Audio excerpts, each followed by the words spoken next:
Del কার্নেগির how to win friends and influence people, মানুষের মন জয় করার 6টি নীতি। কিছু মানুষ খুব সহজেই সবার সাথে মিশে যেতে পারে, এদের কথা সবাই মন দিয়ে শোনে, দেখলে মনে হয় যেন এটা একটা জাদু। এই জাদুর রহস্য খুঁজতেই ডেল কার্নেগি প্রায় 100 বছর আগে একটা বই লিখেছিলেন, how to win friends and influence people. আজ আমরা বইয়ের সেই 6টি নীতি নিয়ে কথা বলবো, যা আমাদের শেখাবে কিভাবে মানুষের মন জয় করা যায়, কিভাবে তাদের পছন্দের মানুষ হয়ে ওঠা যায়। তাহলে চলুন শুরু করা যাক। রুল 1, অন্য মানুষের প্রতি আন্তরিকভাবে আগ্রহী হয়ে উঠুন। কার্নেগি একটা মজার তুলনা করেছেন। তিনি বলেছেন, আপনি যদি চান অন্যেরা আপনার প্রতি আগ্রহী হোক, তাহলে আগে আপনাকে অন্যের প্রতি আগ্রহী হতে হবে। একটা কুকুর শুধু নিঃস্বার্থ ভালোবাসা দিয়েই মানুষের মন জয় করে নেয়। এর কারণটা কিন্তু বেশ গভীর। আমরা সবাই কম বেশি আত্মকেন্দ্রিক। আমাদের কাছে আমাদের জগৎটাই সবচেয়ে গুরুত্বপূর্ণ। 500টা ফোন কল বিশ্লেষণ করে দেখা গেছে, শুধু আমি শব্দটা প্রায় 4000 বার ব্যবহার করা হয়েছে। যখন কেউ এই আমির বৃত্ত ভেঙে আমাদের জগৎ নিয়ে জেনুইনলি আগ্রহ দেখায়, তখন আমরা নিজেদেরকে খুব গুরুত্বপূর্ণ মনে করি। আর যে আমাদের এই অনুভূতিটা দেয়, তার প্রতি আমরা স্বাভাবিকভাবেই আকৃষ্ট হই। বিখ্যাত জাদুকর হাওয়ার্ড থার্স্টেনের সাফল্যের রহস্য কী ছিল জানেন? তিনি মঞ্চে ওঠার আগে আয়নার সামনে দাঁড়িয়ে বারবার বলতেন, আমি আমার দর্শকদের ভালোবাসি, আমি তাদের ভালোবাসি। দর্শকদের প্রতি এই আন্তরিক কৃতজ্ঞতাই তার জাদুকে আরও শক্তিশালী করে তুলত। কিংবা থিওডর রুজভেল্টের কথা ভাবুন, তার জনপ্রিয়তা ছিল কিংবদন্তি তুল্য, কারণ তিনি হোয়াইট হাউসের একজন সাধারণ কর্মচারী থেকে শুরু করে সবাইকে নাম ধরে ডাকতেন। একবার তিনি এক কিচেন মেইডকে জিজ্ঞেস করেছিলেন, তার বানানো কর্ন ব্রেডটা এখনও আগের মতোই সুস্বাদু আছে কিনা। এই ছোট ছোট আন্তরিকতাই তাকে সবার প্রিয় টেডি বানিয়েছিল। এই আন্তরিকতার শক্তি যে শুধু ব্যক্তিগত জীবনেই কাজে দেয় তা নয়, পেশাগত জীবনেও এটা চমৎকার ঘটাতে পারে। সিএম ন্যাফেল নামের এক জ্বালানি বিক্রেতার গল্পটা আমার মাথায় গেঁথে গেছে। তিনি বছরের পর বছর চেষ্টা করেও একটা বড় চেইন স্টোরকে জ্বালানি বেচতে পারছিলেন না।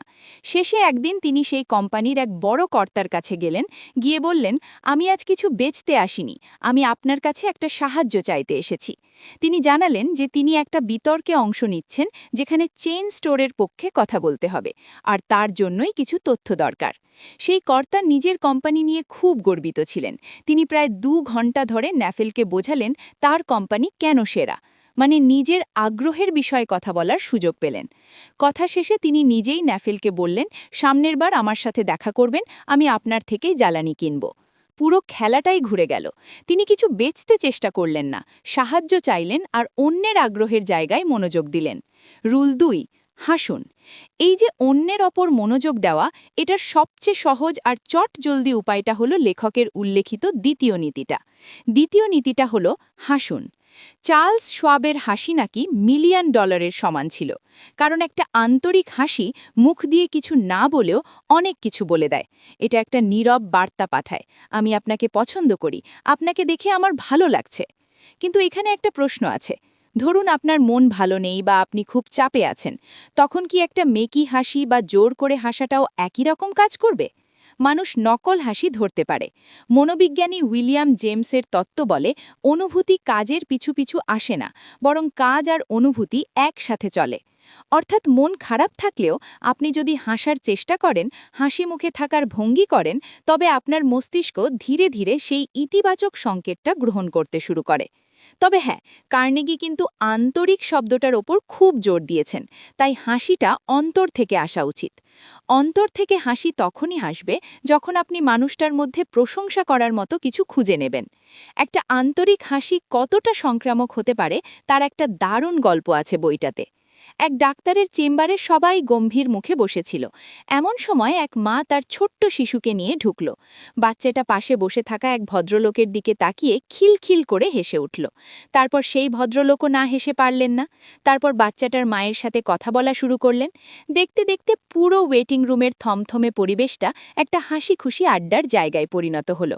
একটা শিশুর নির্মল হাসিই যথেষ্ট ছিল পুরো পরিবেশটা পাল্টে দেওয়ার। নিউ ইয়র্কের একটা বড় দোকান তাদের ক্রিসমাসের বিজ্ঞাপনে লিখেছিল একটা হাসির দাম অতি নগণ্য, কিন্তু এটা অনেক অসম্ভবকেও সম্ভব করতে পারে। যে তা দেয় সে গরিব হয় না, কিন্তু যে পায় সে ধনী হয়ে যায়।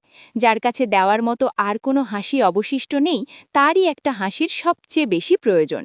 একটা হাসি এতটাই সার্বজনীন। রুল ৩, নাম মনে রাখা।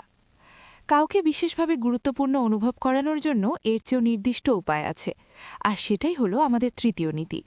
মনে রাখবেন, একজন ব্যক্তির কাছে তার নিজের নামটি যে কোনো ভাষায় সবচেয়ে মধুর এবং গুরুত্বপূর্ণ শব্দ।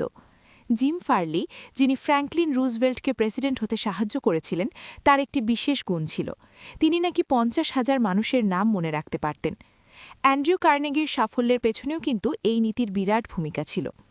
উনি ছোটবেলায় খরগোশ পুষতেন। খরগোশের অনেক বাচ্চা হলে তিনি পাড়ার বাচ্চাদের বলতেন যারা খরগোশের জন্য খাবার এনে দেবে তিনি তাদের নামে এক একটা বাচ্চার নাম রাখবেন। তিনি শুধু ছোটবেলায় নয়, ব্যবসায়িক জীবনেও এই মনস্তত্ত্বকে কাজে লাগিয়েছেন।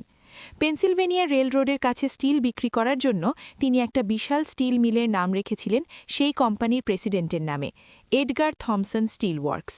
আর বলাই বাহুল্য, সেই বিশাল চুক্তিটা কার্নেগি পেয়েছিলেন। নাম মনে রাখাটা কিন্তু একটা সচেতন প্রচেষ্টা।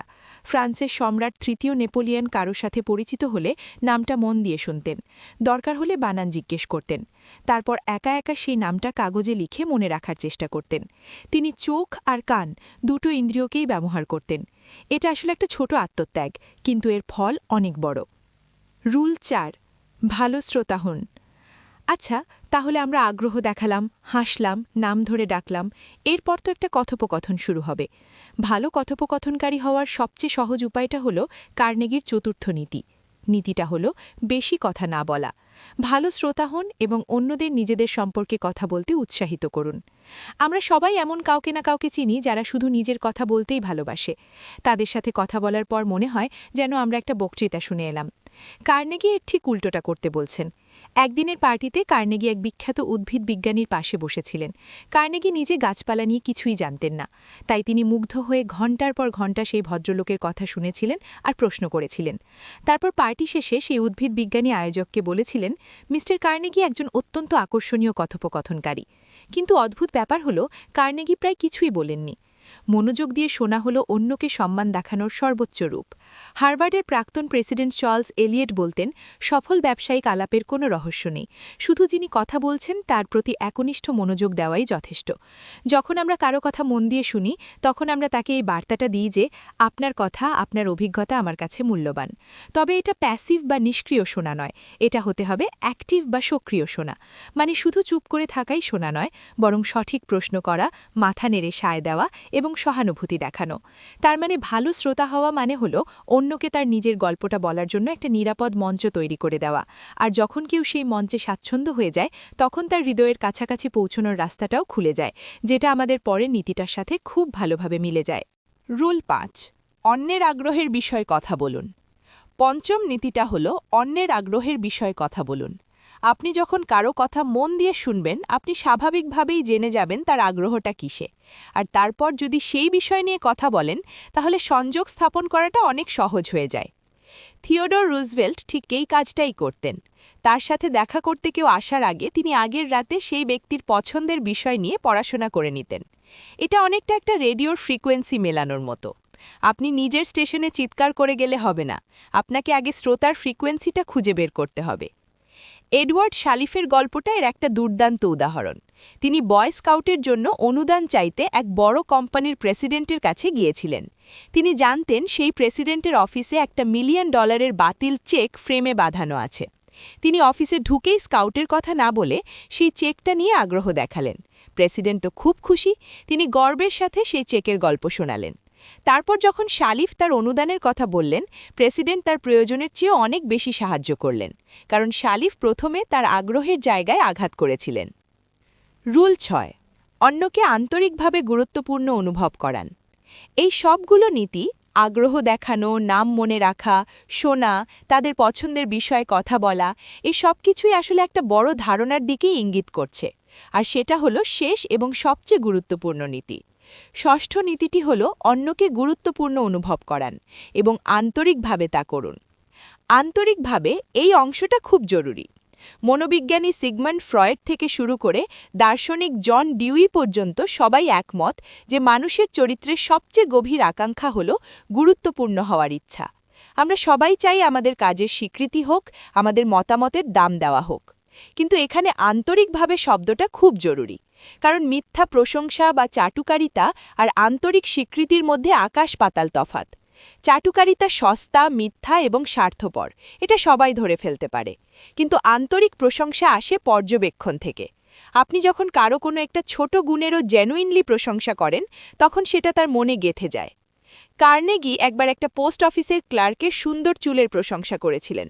সেই প্রশংসাটুকু হয়তো সেই ক্লার্কের পুরো দিনের ক্লান্তি দূর করে দিয়েছিল।